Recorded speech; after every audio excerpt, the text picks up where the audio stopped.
What do you think are the most important drivers behind people moving jobs in the biotech sector? Well, every year at Singular, we analyse all of the interviews our search teams have conducted in the previous 12 months to look for trends in the key drivers behind people's decisions to change jobs. And typically this is about 3,000 interviews with biotech professionals. And this is really useful information to know for two main reasons. Firstly, if you know the factors that lead to people leaving their current employers, you can make sure that you position yourself well to attract great talent when you're marketing your own open roles, which will help you to recruit better people. And secondly, these are likely the reasons that your current team will leave you, so it pays to get on top of them quickly. Now, before I dive into the latest findings, a few caveats. There's normally more than one reason that someone decides to consider opportunities. Unless it's particularly severe, a single frustration doesn't normally drive people to jump ship. So in our analysis, we tried to identify the primary driving factor behind a job move. And around 70 to 80% of the candidates we interview are passive in their job search, and this means that they haven't actively started looking for roles, but are open to opportunities if approached in the right way. Because of that, in these circumstances, it's not a question of why they're looking to leave their current employer, but of unearthing the frustrations and concerns that they have. And the majority, more than 85% of the candidates we spoke with last year, were in scientific and technical roles, so the data is skewed towards this population. So what did we find? Well, the number one factor in driving career changes for biotech professionals remains career progression. And this is no great surprise, as this single factor has led the pack for each of the 6 years since we began conducting this study. There is some nuance here to consider. Often, it's not the case that the candidates in question don't have career opportunities at their current employer. Rather, it's that the details of their next step are unclear, as are the actions they need to take to achieve that next step. And this is a particular challenge for small companies, but it must be addressed if you intend to keep hold of your best people long term. The most capable employees are typically the most ambitious, and therefore they're often the first to become impatient. So at the very least, make sure you can clearly explain to each of your team what the next step in their career is and what they need to deliver in order to take it. And for those of you who are recruiting, it can really pay to target candidates who've been at their current level for 2 to 3 years. Ideally, this would be the level just below where you're hiring, as these are the ones most likely to feel ready for a step up. Make sure you assess their readiness, of course, but you'll see good engagement if you can give them an opportunity to move up the ranks. And shortly following career progression, as a key consideration in job moves, is the closely related learning and development opportunities. And this perhaps reflects the demographic bias of our research.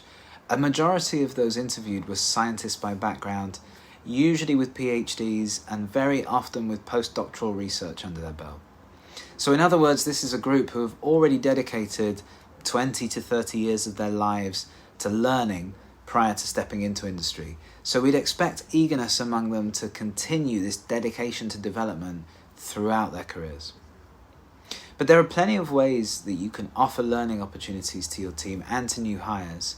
Sometimes simply learning a new kind of science is enough. But once that's in hand, developing skills in areas like public speaking, project management, team leadership, and the commercial elements of the biotech industry have proven to be popular options for researchers. The fundamental principle is to ensure that your team members always have a development plan in place and that they're constantly acting on it. Since the biotech winter kicked in a couple of years ago, we've seen a marked shift in people's attitudes towards culture and leadership, and partly this is caused by a yearning for security and safety. Many biotech professionals have fallen victim to the failure of poorly run companies, leaders out of their depth, and as a result, redundancies and company closures.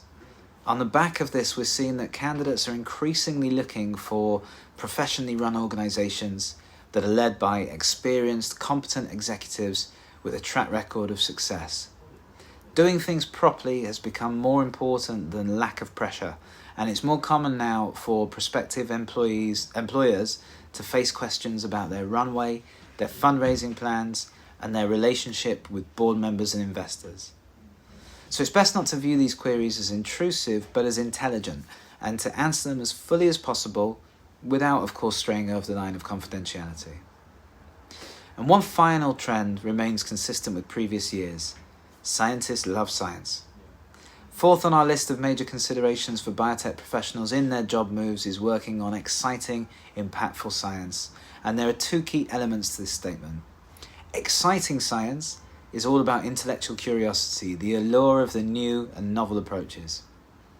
Even the most interesting technology can become stale after close examination for several years, which is where the second element comes in. Just as important as excitement is impact. People of all backgrounds want to feel that they're doing work that matters, and in biotech that means developing your research into a drug that's actually used to treat patients. With failure rates still up at around 95% for drug programs, many researchers go through their entire careers without achieving this goal, and that can become disheartening. Working on projects with a higher perceived chance of success, whether that's because they're already closer to the clinic, or there's a proven path to approval, or the company has more resources to deploy, is attractive. If you can, you should allow your R&D team to shift their focus every 2 to 3 years to new modalities or indications to freshen up their contribution. Keep them connected to the problem that you're trying to solve and the patients you're trying to treat. Highlight the impact and innovation of your work to prospective employees.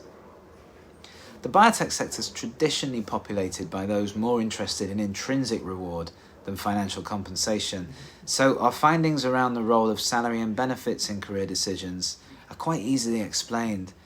Less than 1% of people cited these factors as the core driver in their job moves.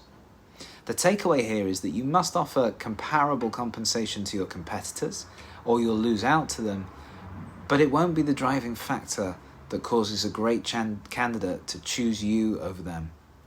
Focus instead on career development, on learning opportunities, leadership, security, competence, and outstanding, important science, and you won't go far wrong in either retention or recruitment.